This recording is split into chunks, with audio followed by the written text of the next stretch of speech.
Nolly on the track, boy.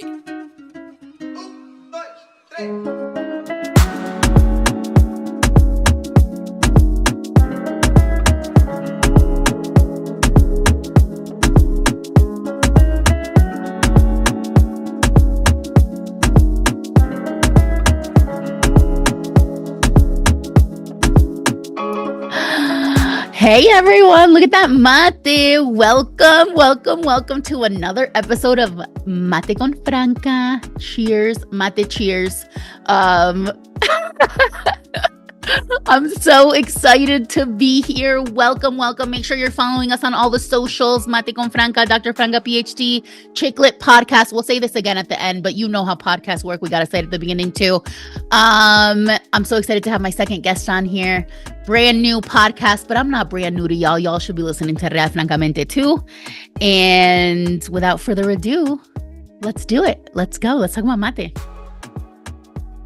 You guys, we're back. You guys loved so much when we did an episode together of Real Francamente.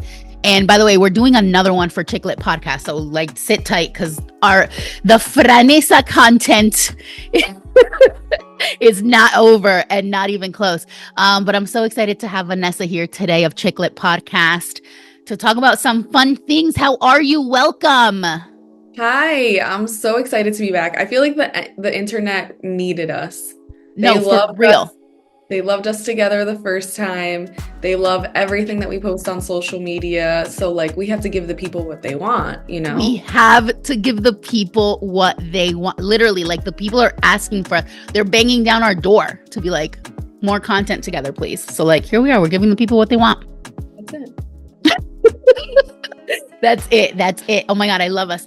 I'm so excited. So today, because this is Mate con Franca and it's not tied to football like it was last time, we're going to talk about lots of things. Listen, both of us have so much to say. Y'all aren't ready, okay? Both of us have so much to say about everything that we literally could just have our own podcast like together that is just like talking shit, you know? Because like literally we could ask random people on the street for a topic and we could talk about it. That's a great segment. 100%. I mean, that's what we're going to record when we're back in Jersey. When we're physically together, when you literally are no longer in that hellhole. Like we're just going to make content all of the time, wherever we go, content. Because we're too good to keep it to ourselves, you know, like that's what it really is about. So and we know that. And that's why we have podcasts and we're so vocal and like out here taking up space because literally, because the space is saturated by men, but also white men, but not just white men. Like it's like how many of those podcasts are like about like misogyny and like all that stuff? Like we're tired. And like stuff that doesn't make sense. Like people really don't think about the words that come out of their mouths. Like I think one of the most recent things was like, oh, like what value do you bring to a relationship? And literally you scroll down their page and it's like, oh, women aren't like feminine anymore. Like, what is it? Do you want me to be giving 50-50 in this relationship and working and providing financially as well and also taking care of the kids completely and be feminine and let you make all this? Like, what is it that you want? Like, these people don't know what they're saying.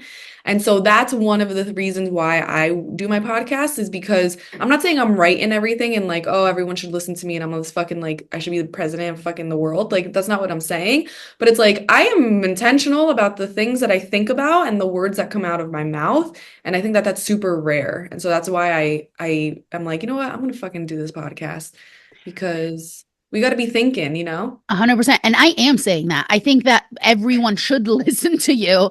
Literally in the whole world, and like maybe things would be different, you know what I mean? No, but for real, and I have actually been talking about this in a lot of my classes, especially the one that's about LGBTQIA plus social change, because we've been talking about gender roles and the history of it and how, you know, all these things.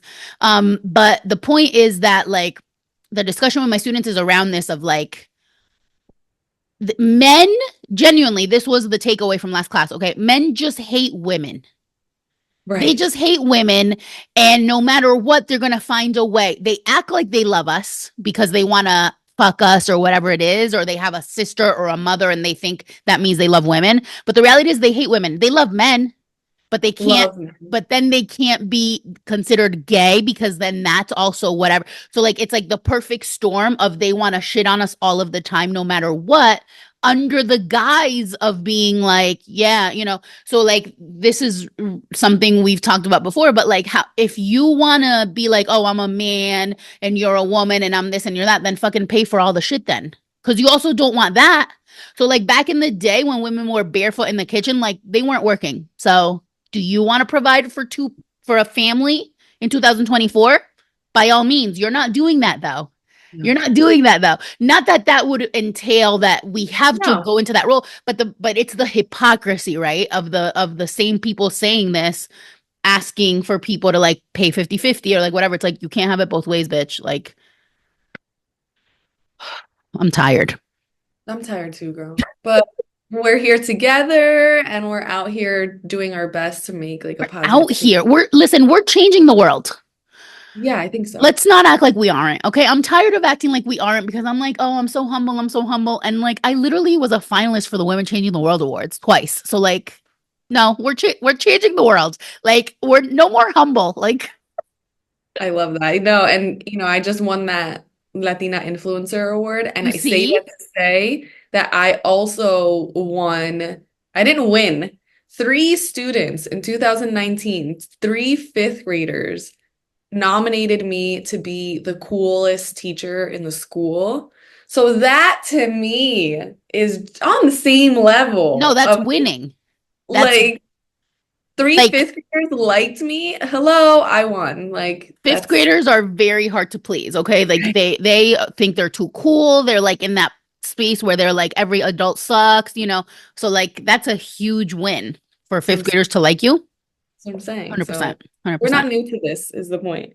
We're true to this. Correct. I love us. I love us. So what's on our mind? What do we want to talk about real quick first? Everything. There's so many things to talk about. I feel like the presidential election Let's talk is, about it. let's talk about it. Let's talk about it because I think that's going to lead us to all of the side things about it, right? That Right. like are pissing us off. Right. It's the presidential election. This will not be your standard presidential election special. So don't come here to get an endorsement for one of the two candidates. Don't come here to get us to like praise your fave. We're not going to do it.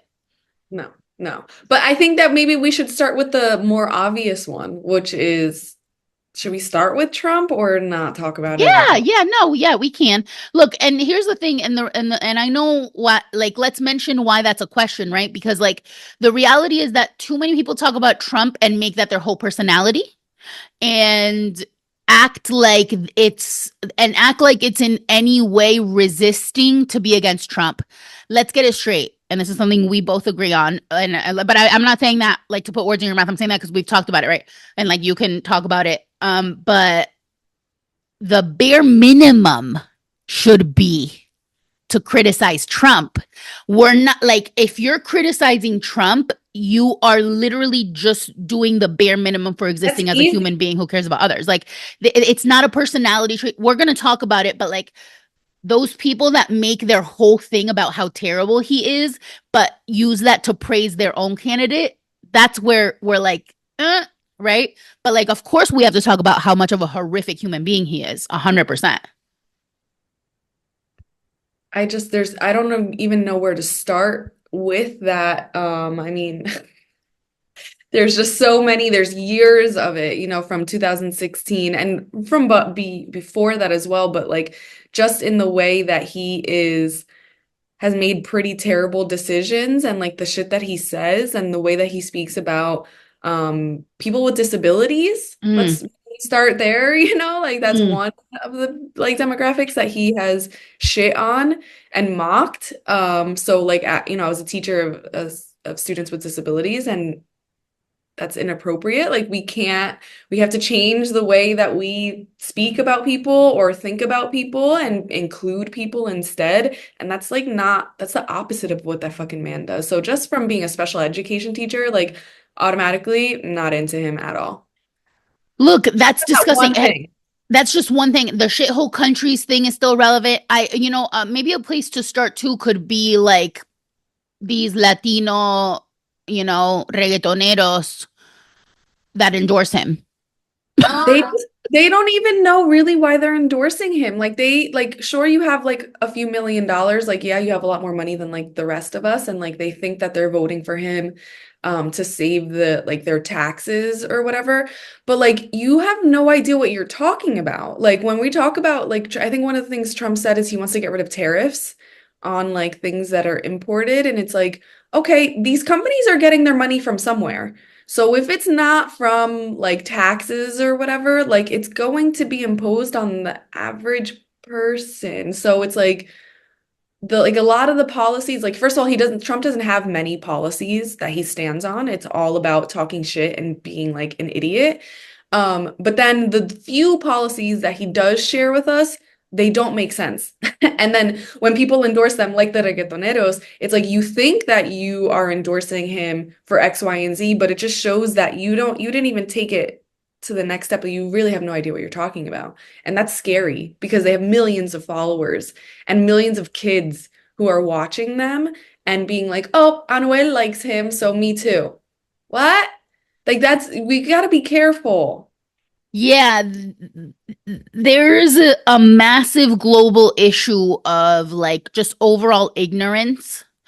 And I say that not in the sense of like not having the resources, right? But like having the resources and choosing not to educate yourself is a massive privilege. And the reason, look, I'll say this now.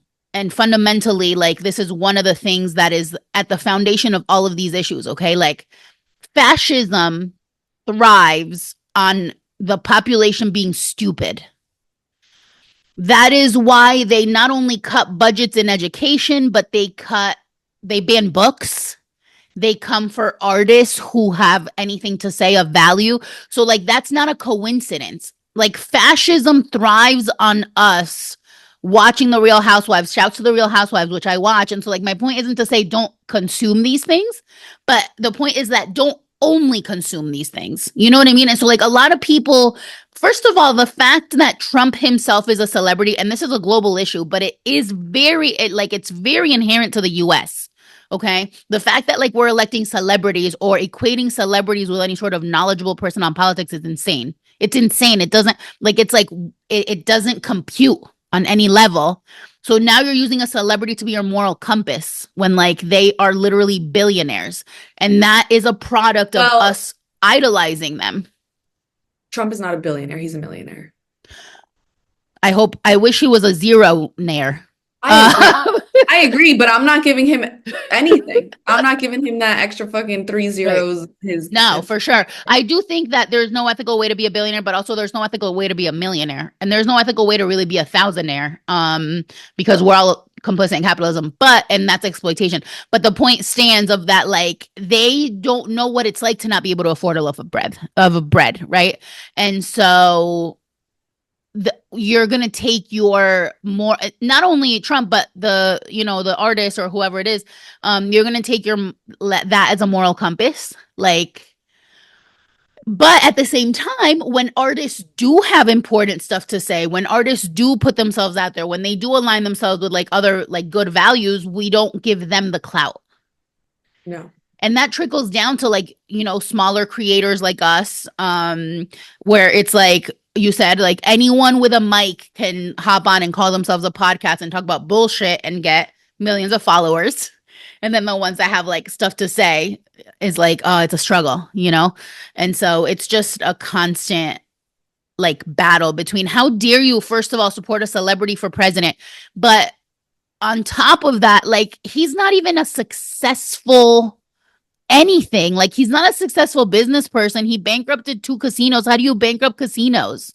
Like, so when people are like, oh, he's this, he's that, none of it's true. But we've also gone past the ability to reason with folks that support him too. And that's another massive issue. It's societal.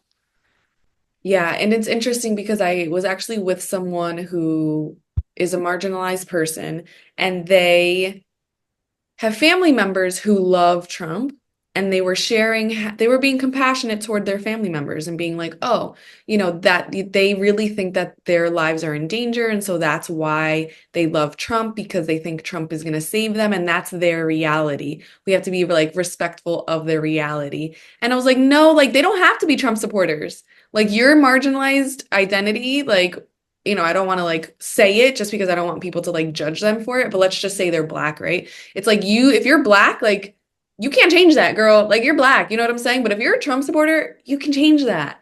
You can look into things, you can have conversations, you can learn things.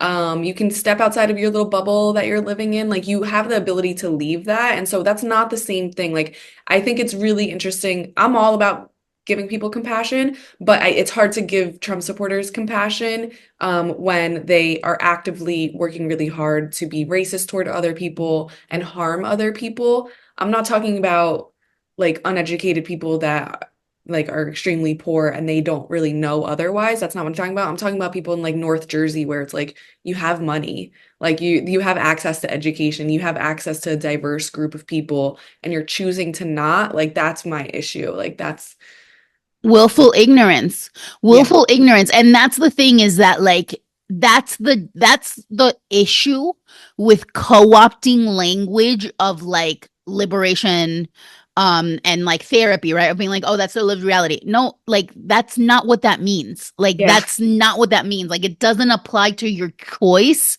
to support a fucking fascist. Like, are we okay? We've completely lost the plot. No, yes, We've we have. completely lost the plot. And people will like straight up tell you this with a straight face. And And so so it's like, obviously, yeah. and so people being against Trump, like, we'll say like liberals, we'll say Democrats, we'll say leftists, whatever we want to say.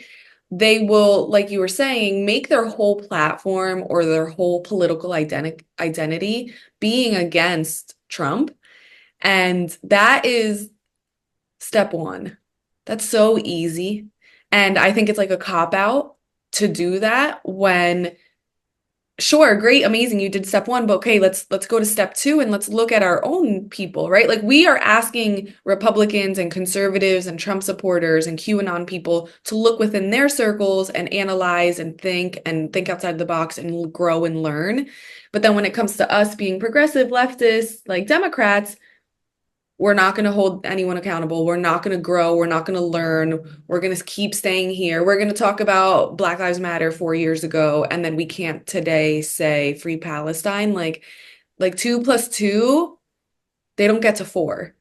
Right, right. And that's the thing. And the Palestine thing is the thing for me. That's a litmus test. And I've been saying this for years. I just want to shout myself out because I have been losing friends and jobs over Palestine support my whole life. That's Yeah. not something to brag about because, like, obviously, maybe I'd be in a different spot if I didn't have morals. But, like, none of this is new for starters. Okay. And, like, it's always been the litmus test. And y'all fail every time. Y'all fail every time. One thing that you said about Black Lives Matter not computing, the thing is that we have to remember that the people that use Black Lives Matter, the movement, as an aesthetic, of course they're not going to be free Palestine because those are mainstream people who like maybe are liberals. I just have to remind us that liberal is in no way leftist.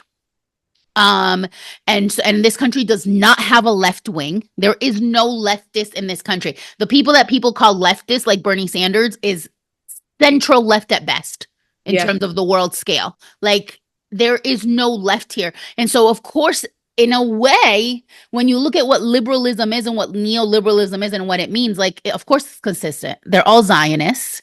They're all for their own comfort. And as long as they can go to brunch, they're good. They don't need to like actually do anything in between those 4 years. That's why like when they make that their whole personality to be like, oh, like resist Trump and it's whatever, like you're not resisting, I don't know, a genocide supporter who's currently in office. So like you can't be like, oh, if Kamala wins this and if Trump wins this, it's like Kamala is in now in that administration. Like Biden's a puppet. Like at this point, okay, I get it. She's the vice president, but don't act like there's stuff that's gonna happen once they get there and they win because they haven't done shit the entire time they've been in. So at least be honest. I understand liberals don't have the capacity to think beyond and outside, especially the context of the US. That's the problem. Really, the real problem here is US centrism. Yeah. Okay. So they don't have the capacity to think beyond and outside that binary. And so that's why they're like, oh, if we want to stop Trump, we have to vote for Kamala. And it's like, that's first of all, that's not what a democracy is. So then just be honest about what a democracy is. And then, secondly, be honest about your complicity in genocide and your complicity in keeping kids in cages. Because we don't even have to go as far as genocide if y'all want to stay US centric. But don't act like the policies are better now when there's people still in cages at the border and that wall has never been stopped. And that's your boy. So, like, that's the issue is that it's step one, but I'm tired of even giving that man clout at all. Why are Yeah. we, why, it's one of those things where it's like, just if you just like stop posting about it, if you stop talking about it, like he thrives off clout, Trump does. So y'all are giving him what he wants by speaking negatively. And his Yeah. supporters cannot be reasoned with. They literally do not like some people want like post those funny videos where they're like, "Oh, I talked to a Trump supporter and they're such hypocrites that they contradicted themselves." Of course they did, but they're also not going to ever watch that and go, "Damn, I contradicted myself." They're going to watch that and go, "I'm smart." So stop putting those people on any sort of platform. Like there is no need for it. And not only that, like those types of things, it's like this should not be entertainment. Right. That's not entertainment for me. That's actually really heartbreaking and like really upsets my soul and my perception of the world. To know that there's really people like that. And then there are people in the comments like laughing and stuff. And it's like, it's really not funny. And same thing, when, Trump was saying about like eating the Oh eat my the God. eat the cat. It's Yeah. it's extremely racist, and it's like it's because they're Haitian. I know a lot of Latinos talked about it because they thought that they were talking about immigrants. Like no, like the first time that I saw the clip, I knew he was talking about Haitians because people think that Haitians like do voodoo and like magic, and they have this really negative and like false sense of what Haitians are and Haitian culture and like Haitian practices and stuff, that it's like, oh, they eat dogs. And it's like, it's not funny at all. And the fact that people like are making videos on things that are extremely harmful, it just really shows um just how out of touch and like people really have no concept of what is going on. No, literally, I am glad you brought that up because I was gonna bring that up next too. Of like that became a whole thing. They made a remix song about it. It's a TikTok sound. People are dancing to it. And I never thought it was funny. People who are like well-meaning and whatever, like at first thought it was funny, and then they like were like, "Oh shit, this isn't funny," and they stopped. Like I never thought it was funny. I'm not saying that that's again. I'm not like superior to anyone. Maybe if I was, I would like be able to pay my bills. But like, but it was from a mile away. You could see that. Or like, why do you think this is funny at all? And what are we laughing about? Like, please, like, is racism funny? Like, is talking poorly about Haitian people who are suffering greatly, like in Dominican Republic and in their own country, and like the US's role in that, and we're just on TikTok and Instagram laughing about it. We need to touch grass. And We yeah, need yes. we need to step outside and look at the sun, not directly because you'll hurt your eye, but like you need to really ground yourself in reality and really realize what's happening there. And I don't like that. I've never liked that. I've lost friends, making jokes about women, making jokes about like rape and making jokes about children, and like I've always been super serious about that type of shit on the internet because it say the word, Desensitizes. us to those topics. It normalizes it. It normalizes talking shit about Black people. It normalizes talking shit about like people of the LGBT community. Like it just really normalizes hate. It's like step one. it's like laugh and find it funny. And then like, oh, when your uncle says it, oh, and then when your congressman says it, oh, and then when it's like we have to draw the line. And I'm very, very rigid with with those types of lines when we're targeting marginalized people. 100%, as we should be. And not to mention too, like from the perspective of the dogs, like as much as I love my puppy so much, like I'm saying, like as a dog lover of my own dog and every dog, right? Even if the joke was about eating dogs and it didn't have a racial context, which it does, but let's say it didn't, like, why are you joking about eating your dog? Or people were saying, like, marked my pet safe from being eaten by the immigrants or whatever. Like, I don't want to think about eating dogs. Like, why are you making a light of that? Like, so on every single level, it's just fucked up. Like, and we're clearly not okay. And some people were like, "Oh, like we just, the people that are like, oh, leave us alone. We just have this one little escape." It's like, no, I need to escape reality too. Trust me, everything fucking sucks. We're literally complicit in genocide, and I'm not laughing at that shit. Like, There's other things that we can be entertained by and enjoy and like clock out with, and it should not it should never be at the cost of marginalized people. Like that's my stance on it. And people will send me the things and like I'll be like, yeah, that's not funny. But it's just disheartening, honestly. it's really bad. It's really bad. And so like we can't expect much from people who think that's funny, because those are the people that are on the side that are like shoving Kamala down our throats. And let's talk about it, because About it because let's talk about it. let's talk about it because not to be identity politics, and I'm not saying that she should be voted for just because she's a woman or just because she's Black and Indian biracial. But with that being said, I do think that it's powerful for girls to see a woman in a position of power, and to see a Black woman, an Indian woman, a biracial person. I see the power in that. Mhm. But that should not be the reason why we're obsessed with her. Like there's a Right. lot of other factors at play here, and we can't just be like, oh, these three things, we're good to go. They check our box. We shouldn't be obsessed with her at all. She's a Zionist. But regardless, so to go back to that though for a second, because one thing that I want to say is that, and that I say a lot, is that like representation isn't everything, but it is something. So Yeah. it's true that like it's so amazing for her to exist in that regard. And another thing I won't do or tolerate is slander on her based on her race or gender, which so many people do. But that's the thing is about Trump supporters, is that like you can't even use that as a rational like insult of them, because of course they would do that when they're doing the shit they're doing. Of course they're gonna come for her gender and race, because like duh, that is the kind of follower that he thrives off of and wants, you know what I mean? So I also think we shouldn't give that much attention, but I won't tolerate slander based on that. Like I always say, like it sounds funny, but I'm always like, let's not hate her because she's a woman or Black and Indian biracial. Let's hate her because she's a fucking Zionist. Like Yeah. we can hate her, but like we're not gonna hate her based on her identity, because that's fucked up, you know? The complicity in genocide. Look, I'm wearing a t-shirt today that says, that's like, the Run DMC font or whatever, but it says fuck Nazis.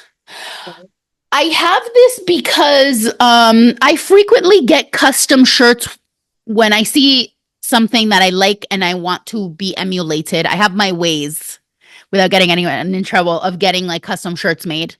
So this was based on a design from a club, a football club actually, called St. Pauli, based in Germany. Why am I bringing this up now? Because that club has gone full, they've been against fascism. They're like the anti-fascist club in the world, like used to be. And they've gone full Zionist, full like No. Israel. Yeah. They've gone like full Israel, like support.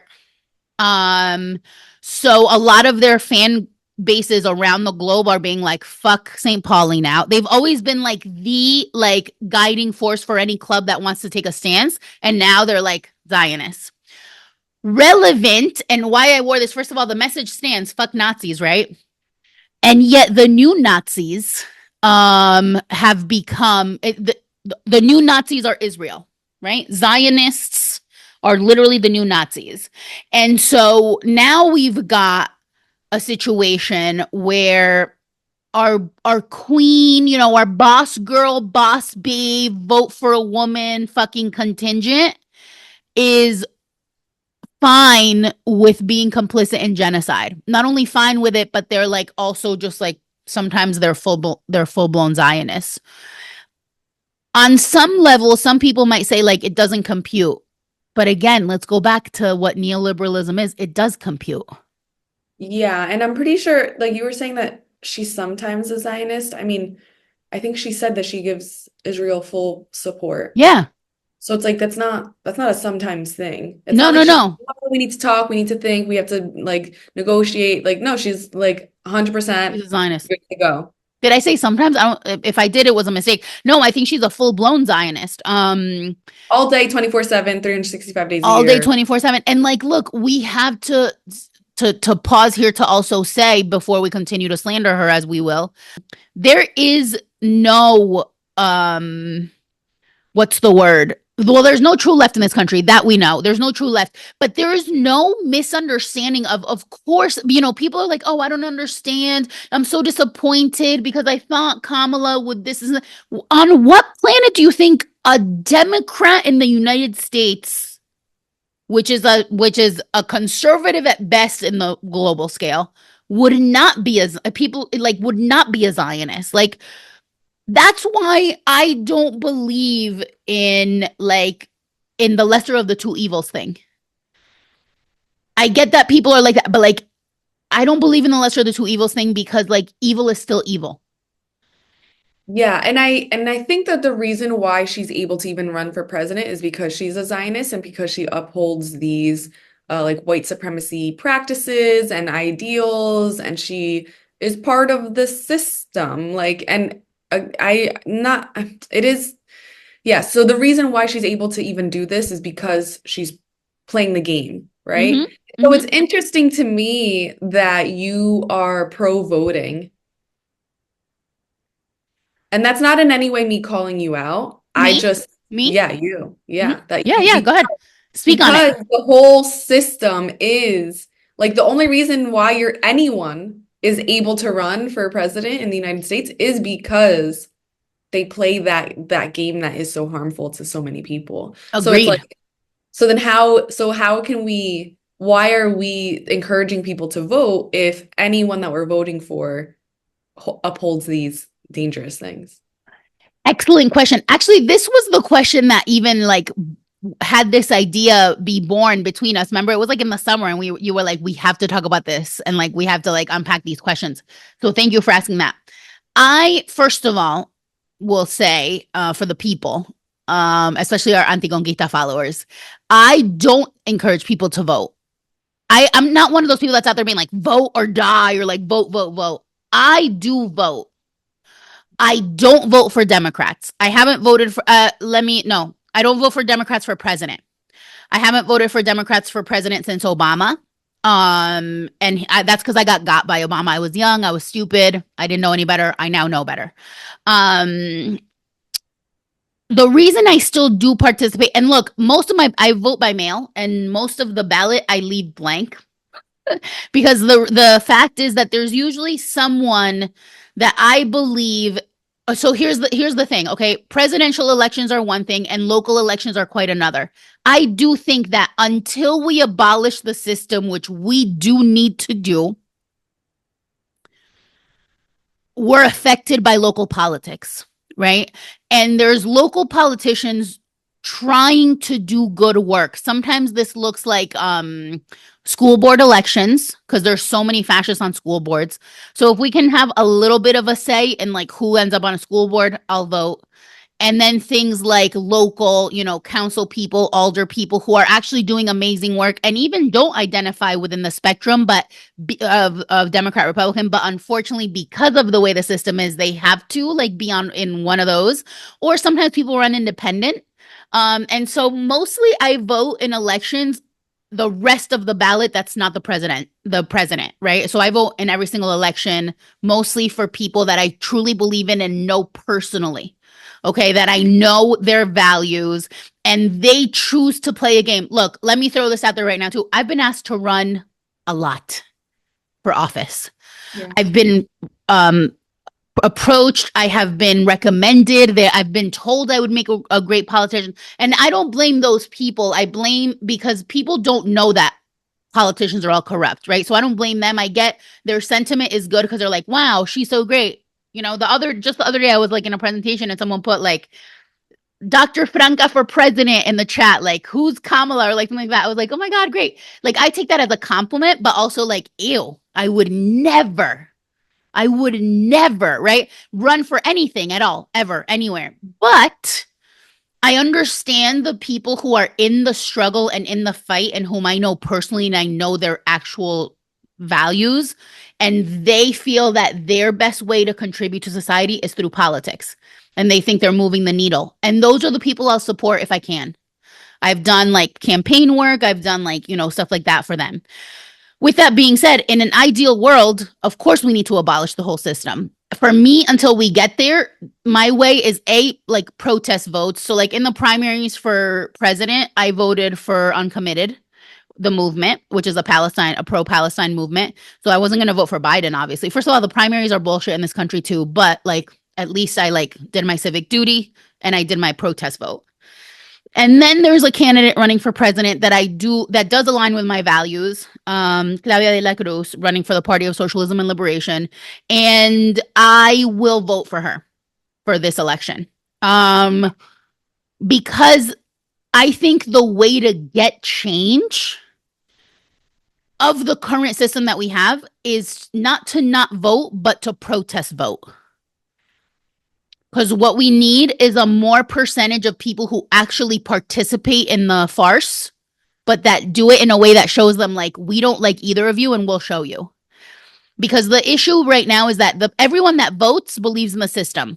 And those are the same people that will tell you, oh, you're throwing away your vote if you don't vote for Kamala. So those are the people I want to slap in the face and be like, actually, no, they call us privileged. They're like, oh, you have the privilege. I'm like, bitch, you don't know shit about me. Okay. But secondly, you have the privilege to try and force your candidate down our throats while they're complicit in genocide. Please tell on yourself, okay, and be honest about that. Don't come for me, because if this is a true democracy, we can do what the fuck we want. And so that's where I kind of am like, okay, the most sustainable way for me to exist currently under the system is to vote for who I truly feel like is about my values and not just whoever the Democrats are shoving down my throat. Mostly no Democrats at all, with very few exceptions. And then I did my thing. So y'all are telling me to vote. Don't they love to be like, vote? I don't care for who. Okay. Stand on that then. Yeah, I don't care for who. They love to say, I don't care for who. All right, cool. I'm going to vote third party. That's not how you say it. What is it? Third party. So the reason why I don't like third party is because there's not really two parties. There's one, and it's a corporate party. But you could say like alternate candidates, or like I think language matters. Obviously, I've talked about this a bunch, and so I like to like make sure we are. Every time anyone says third party, I'm like, hold on a second. First of all, and the other reason is that there's a lot of third parties. So like people say third party and automatically assume Green Party. I'm not for Jill Stein. I never will be. But there's also the Party for Socialism and Liberation. There's the Libertarian Party. Like there's all sorts of parties. So that's why I don't like third party. So like I'll say like alternate candidate or something like that. Yeah, because it's not just 1, 2, 3. There's a bunch more other than that. Yeah, and so what do you say to the people who say that they're voting for Kamala? Because did I say her name right? Because with the fucking Republicans saying her name wrong. I know. I think it is. No, it is Kamala. Yeah. Kamala. Yeah. So what do you say to the people that say that they're voting for her because if they vote for an alternate candidate, then Kamala might not win, and then Trump will win, and like women's rights will be stripped.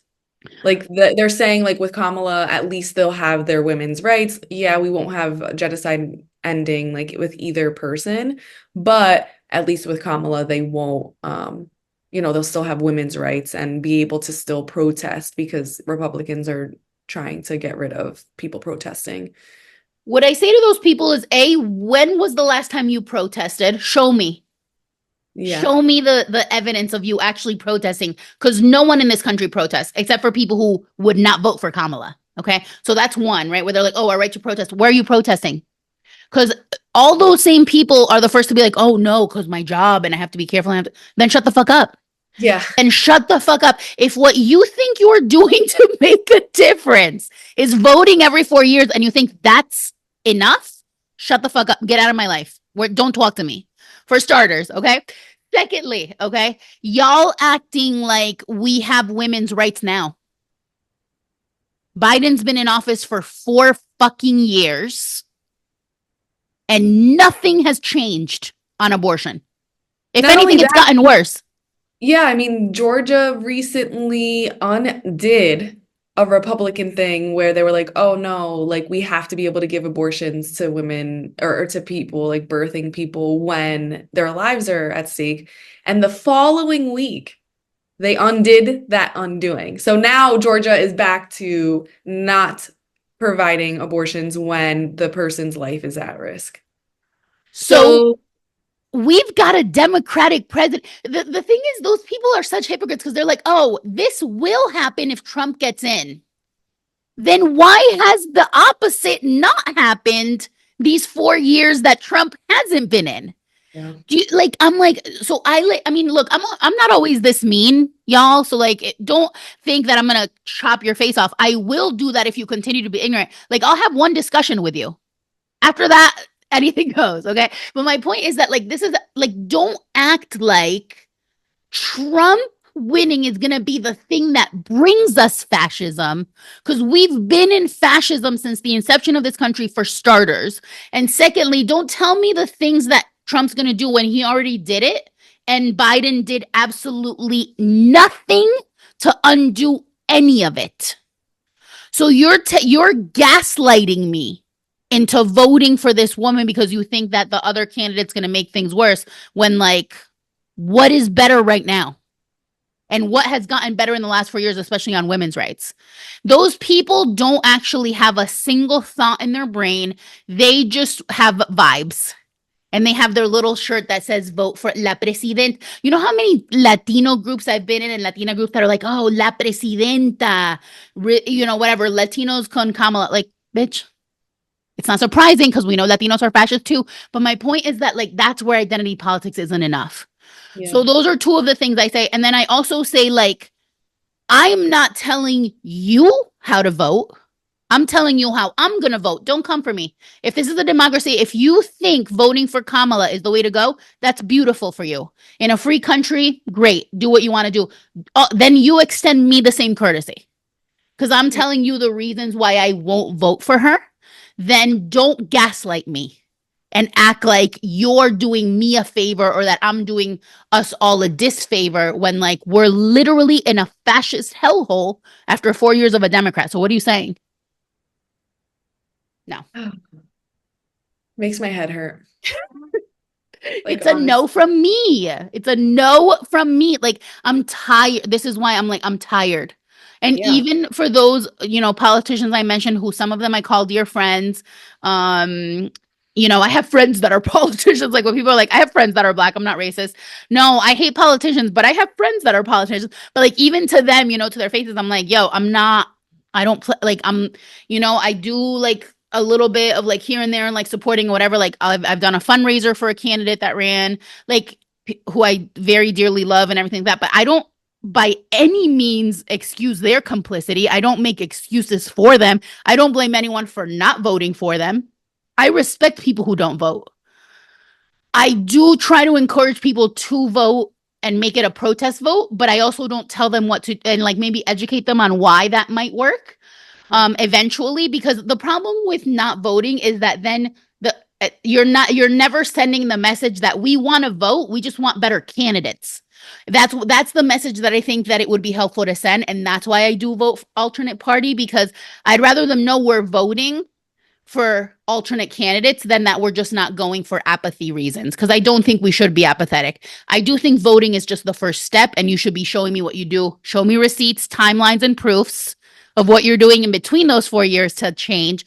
But I do think that it is something, while we're in the system, that we got to use to our advantage, and that's the way to do it. But I'm also not out here being like, trying to gaslight people. No way. Absolutely not. I don't blame you for being apathetic. Like, I think that's actually being apathetic is the more conscious choice rather than being gung-ho for Kamala Harris. Because if you're apathetic because of genocide, then you're standing for something. Yeah.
Let's talk.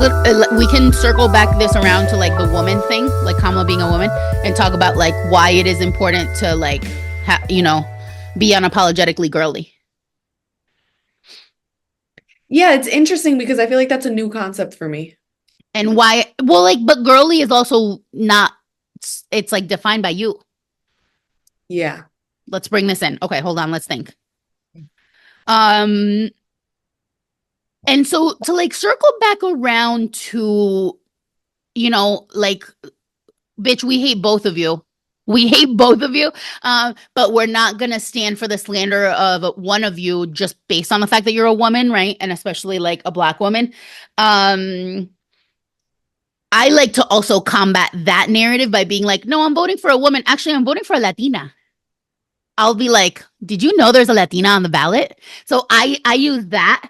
Like, Claudia de la Cruz does not use identity politics, but I do. For those types of people, I'm like, I'm voting for a Latina. Oh, you right? love identity politics? Well, look at what I got. Look at what, right? Because those are the same people who will be like, well, not like that. And I'm like, no, not like that for me too. Like those gusanos in Florida that are Latinos, those are not my people either. So like, no, I will not, just because you're Latino. So, because they only use that narrative when they want us to vote for the, excuse me, oh my God. Don't die on us. That's the system trying to silence me. They only use that narrative when they want us to vote for their Latino, despite their fascist nature. They're like, no, but he's Latino, but like he's a fucking asshole. I don't give a fuck what you are. So, but now I turn that around on them. I'm like, don't you want to vote for a Latina? Of course they don't when she's for the Party of Socialism and Liberation, but that's a whole other thing. But with that being said, I do support women more than men overall, right? Because some of y'all bitches be dumb. We know that meme. But overall, I do support women more than men. And that stems from, and like, look, my mate is pink. Like my whole life, my aesthetic is pink. And I bring that up because I love pink as a person, but it's also a philosophy of mine in terms of breaking down stereotypes, in terms of like making everyone question what is considered like serious. Even the logo for Mate con Franca, it's beautiful. Shouts to Elite. I'm obsessed with it. And someone might look at it and go, is this a children's thing? Actually, when Francamente dropped years ago, some of a group of people that hated me for other reasons were like, oh, they made a meme of my logo and were like, is this a 16-year-old birthday party invitation? Like literally. And I'm like, bitch, that would be an honor. That would be an honor, right? So like because I use glitter and pink. My point is being unapologetically ourselves and redefining what is serious and who deserves space is like really revolutionary. And we're both doing that, right? With our work, which I think speaks for itself. Yeah, no, and I think that they're like, as women, we have to be so serious all the time. You know, we have to do everything. We have to go work, and then we have to do all of the emotional labor in our relationships. And if we're mothers, we have to like mother these kids 100% by ourselves because men can't participate in anything really. So it's just interesting that like for me, like I try to really have fun and be bold and make sure that when I say have fun, I mean like do little kid things. I want to color. I want to like dance in the rain. I want to swim in a pool and play games and do the George Washington hair. Like I want to have fun in ways that as children we had to really grow out of so that we could grow up and be like adults and super um responsible very early on because of all of the responsibilities that fall onto women. And so I think like as an adult now, I try to really lean into that with like my podcast. Like I like the podcast started with doing book reviews that was romance fiction, you know, like A Court of Thorns and Roses or Fourth Wing. Like it's like dragons and like magic and fairies and stuff like that. And so when women consume those books, I don't judge them. Like it's fun, it's an escape. I love that for them. But I also think that we do have to be really intentional and be thoughtful and like use our voice and be responsible in that way too. It's like a balance kind of. So Mm-hmm. that's how I view it. And being like girly in my personal life is like a new thing since doing the podcast where it's like I used to be one of those people where it's like, "Oh, I'm going to the mall. I don't need to put clothes on. I'll literally wear my pajamas and like throw my hair in a bun and who cares?" Now you won't see me on Instagram like without makeup, without my hair done because I enjoy it. It's not because, oh, people are gonna like this better, which is because it's like not true. You see a lot of content with people living, being normal on Instagram, their everyday stuff, and they're super successful on the internet. That's not why I do it. I do it because I enjoy it. And so for me to be able to do things that I enjoy, that is a privilege. Like I have fun every day. I rest every day. I'm able to work out every day. All of these things, like right now I'm in Austin. I go to the pool when I'm here in Texas. I'm able to lay out every day that I'm here. So all of these things are privileges, and I think that has to do with like girlhood and womanhood and like just doing the things that you enjoy, whatever the fuck it is, like doing that. I think that's a powerful thing. I love that. And obviously, like, relates to like the name of your podcast too, because like chicklet is something that is used like very much as an insult in many circles.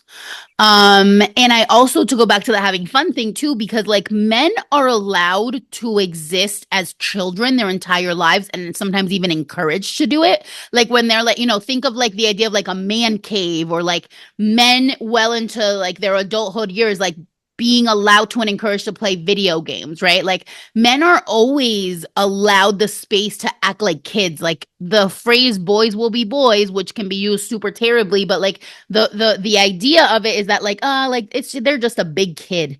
How many of us have heard that about men? They're just a big kid. And God forbid a woman though also wants to like have fun or be girly or whatever that means. I also think it's about redefining what girly is for each person. Like for me, I love the girly coquette, like pink bow aesthetic, Like I love that and I like own it and I play into it, but I don't think that's the only way to be girly. Whatever girly means to you and being that unapologetically, I think is revolutionary. You know what I mean? And like we're already pro woman. We don't have to prove it by voting for Kamala Harris. Like what are you saying right I think for me, like the girliness, like I love like the more whorish I look, the better. Like I love looking like a whore. I love me a mini skirt. I love with my tits out and the big hoops and the neck like and again, like let's question why like big hoop earrings like that seems as sexy, but like the sexier that I look, the better. And that's like a goal of mine anytime I really go out in public is to look like a whore. I love that. I love that. Normalize like sexy being, this also has to do with like normalizing and like undoing the harmful like respectability politics, but also like professionalism standards. You know what I mean? Of like how like privileged that is and like how like tone deaf it is a lot of the times for the way that like we talk about the way we talk about how women are dressed so often when like men can just wear the same suit for every single day for a week and no one says a word. Like that's Gross. problematic. And so like what are we doing? And so like it's not going to change until we change it. And voting Yeah. for Kamala Harris isn't it, right? Like a lot of people will say like, "Oh, it's 2024, things should be better." Well, like what did you do to make them better? Because if the answer is nothing, then why should they be better? Like things only progress if we progress them, right? Like it doesn't just magically happen because time passes. Or because these politicians are in power, like they're not going to do it. They're going to, like, historically, politicians only do things because the people force them to, Right. because they go on strikes and stop them being able to line their pockets. Like, that's why these things change. It's not by us being like, oh, go vote. Like, no, they do it only because we make them. If anything, and especially in this country, we're terrible at this, it's holding them accountable. People Mm. will not do it. Like they'll just be like, oh, voting is enough. Once they're in, we'll push them left. And then they actually push them right. Like you have the power. Love, I love that graphic of like maybe we could throw it up on the video where it's like anytime you push a leftist right, they actually stay the same and the right keeps going right. Like Right. like you're never pushing them left, you're just emboldening the people, the conservative people and like the fascists, like QAnon people, you're making them be more bold because you're like, "Oh, look, this is what they're going to accept. We can take it even further." We have Exactly. to start moving it and like maybe, but I mean, I don't know. And I often feel like we're past the point of coming back from it. See, that's what I don't ever want to be the takeaway. Well, for starters, for practical reasons, because if that's the case, I'm why am I here? Right? Like on earth. Right, correct. No, I know. And we talk about this a lot, right? But like we have to know, and this is why when I talk about this and I'm like, and I talk about this in classes and whatever, I'm always like, it's not what the takeaway here for y'all to learn how fucked up the system is, isn't to be like, well, and kick our feet up. The only thing that has ever progressed us, and look, first of all, for start, here's an inspiring thought, okay? Every single empire in the history of the universe has fallen. Every single one. This one will too. We just have to be patient, okay? But secondly, like that's also a feature of the system. Are you Be dying? patient. You're mad funny. That's hilarious. No, but I think that like a lot of us agree with the sentiment. Like we agree that like, we talk about all these things, right? Like we all know that voting is fucking disgusting. Like the voting system, right? We all know that healthcare, the system itself and the way that it works is disgusting. Education as well. Like Mhm. we know the police and like Oh jail, God. prison, Yeah. industrial, whatever, and war and like the evil ways that people use money in the world. Like we are aware of these things and like I think people are afraid to make that jump of like abolish. Like people are really afraid to be like, we really need to throw away these current systems and reimagine them, rework them, and do a completely brand new from scratch thing. I think it's a big ask. It's Yeah. hard as like that's and especially because, we're not talking about like Uruguay, right? Like how many people are in Uruguay? 3 million people? Yep. There's 9 million in New Jersey, which I Yeah. oh I try to like really drive the point where it's like we can't really compare the things that Uruguay does with 3 million people to what the United States does with 300 million people. It's such a huge thing. It's like you can't really compare it. But so I think that's why people get thrown off, or they're scared to kind of make that jump, because it seems like such a big ask and unattainable, and it's like it's probably not going to happen in our lifetime, in the next 50 years. So it's like I get the apathy, but maybe you can encourage us to not be apathetic. Well, that's the thing, right? It probably won't happen in our lifetime, but the reason why the US especially is so bad at this is because we're super selfish here, because toxic individualism from capitalism forces us to be that way. So we can't fathom doing something if we won't personally reap the benefits. Decolonization is the thing I talk about the most, and decolonization includes going back to the sentiment of indigenous folks who believed in not only past ancestors but future ancestors and the world that you leave for them, whether they're your literal physical children or just the children of the world.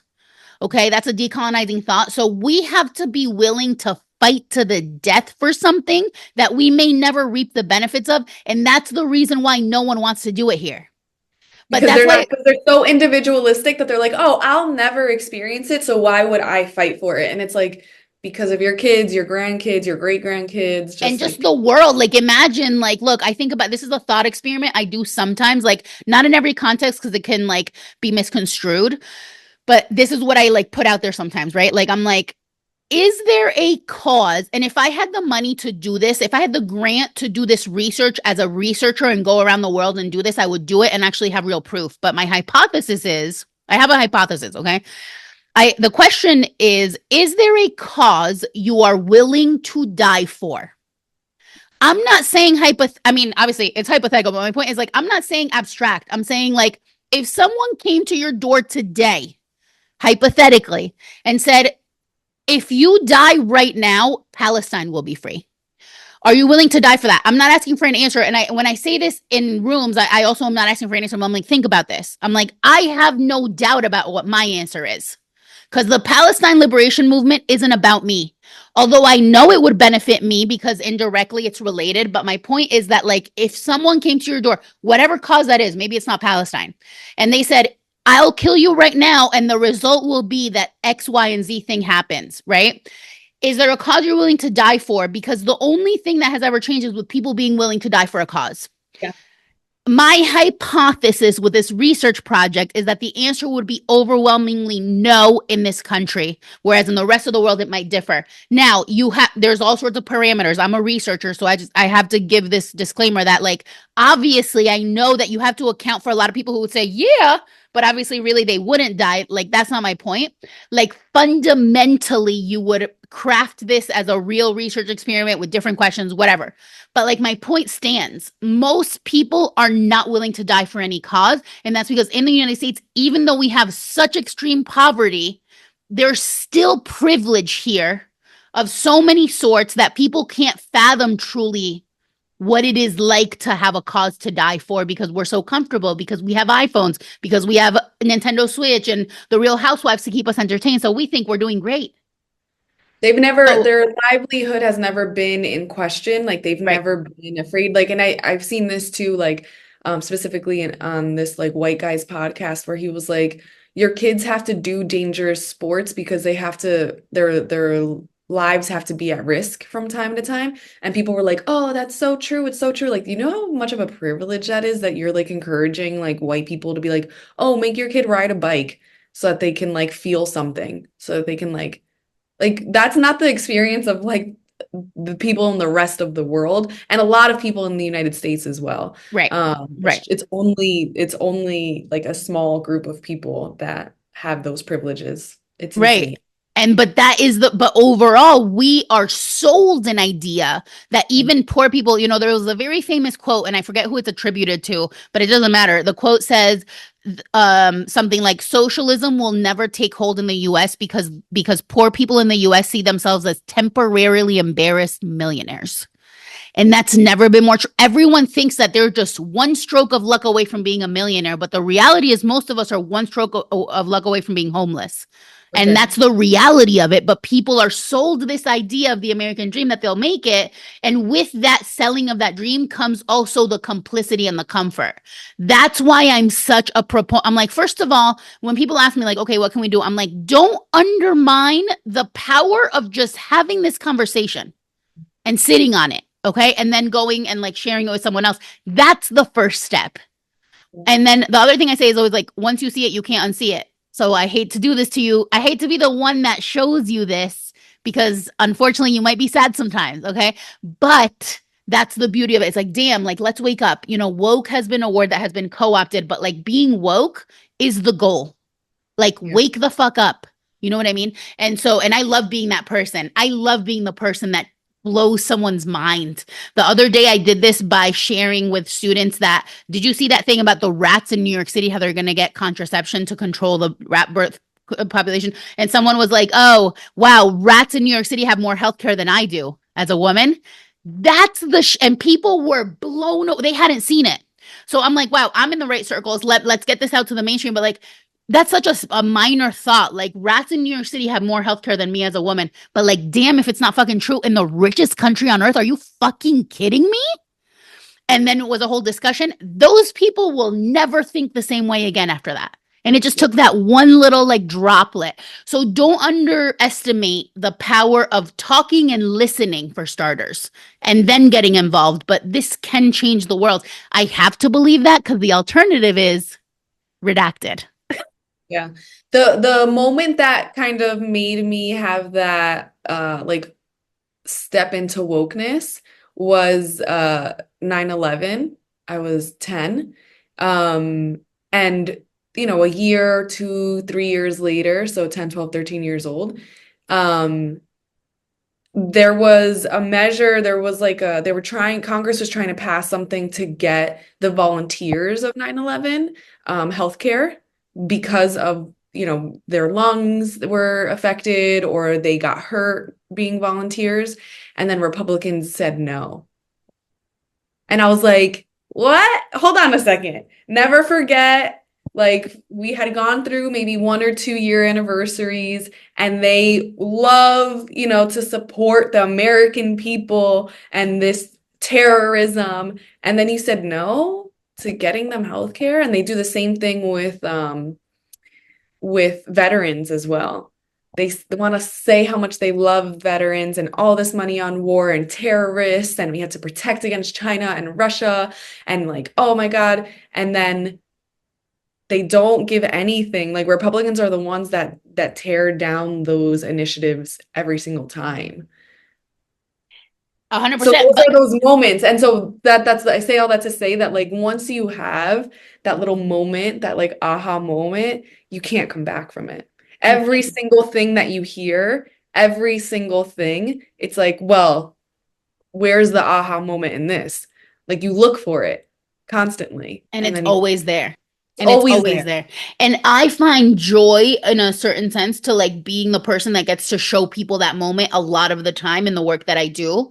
Because for me, it's like, it makes me feel like, look, and maybe in the grand scheme of things, it's nothing, but it makes me feel like I'm doing something, like I'm actively recruiting people to the side that feels Like, like it should be so obvious, but it's like clearly radical because here that everyone like thinks I'm too radical. But like, I'm recruiting people by the, you know, Fox News will be like, oh, college professors are communists and they're trying to like brainwash your children. I'm like, yes, I yeah, am that. Like, yes, I am that professor that Fox News warned you about. Please I come have into an my class. agenda and I I have am an, pushing it, and I yeah, want I'm to be actively thinking about everything. 100%. My agenda is that I think people should be housed and fed. Y'all think that's radical? Great. Come in, you know? Like, Which we could also talk about that as well. I mean, how much time do we really have? I right, mean, right. No, I mean, like, we have so much that we're gonna have to do a second episode. But or no, they're but going to have to listen to our episode on my podcast, on Chicklet Podcast, where we're going to do, what's the name of the book? I have not started reading it. Borderlands by Gloria Andalsua. It's amazing. And actually all of this is related to that. So for sure we'll talk about it then. So great plug. But it's so good. But no, but like obviously like this, like we can talk about this for 17 million hours. Like, I think this is a great, like, pausing point. We'll call it a pause and not a stop, because we'll continue to do work together, obviously, in content. But, like, the bottom line is that I want to leave us on a note of hope. And I'm really grateful I met you. Are And you just saying that for the podcast? no, I mean, yeah.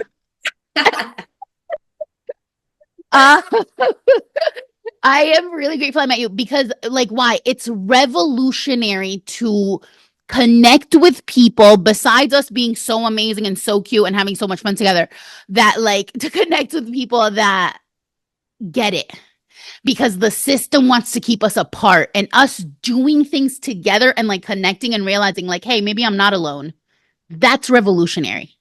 And we shouldn't undermine that too. And I was, because, like, when I listen to your podcast, I'm always like, what is it about the podcast that makes it special and makes people want to, like, why should people listen to your podcast? And I think it's the same reason why people should listen to my podcast. I'll plug us both in this. It's like, you're gonna listen to our podcasts and know that you're not alone. Like, when you see, let's say, homeless people and you're angry and you're like, what the fuck can I do? Like, I'm poor as hell. I'm living paycheck to paycheck. I'm not even living paycheck to paycheck. I'm literally charging my credit cards and I don't receive enough money a month to pay off the credit. Like, I'm in the red. What can I do to help people? Like, we are in that boat with you. So if you feel crazy and you're in these spaces and you're going to work and you hear people talk about a woman's clothing, or the gay guy and how he talks, or the black lady and her hair, and you feel angry and you feel disappointed and you feel apathetic and you feel, like, disgusted with humanity, like, us too. So, like, let's come together. Let's all come together, the three of us, me, you, and the listener, and all of the other listeners, and continue to make community so that we don't feel crazy, so that we have the energy to continue to talk about these things and fight against these things and, like, create positive change. Like, I think that's the value that we give. You know, you talk about mate con Franca, right? That's the name of it.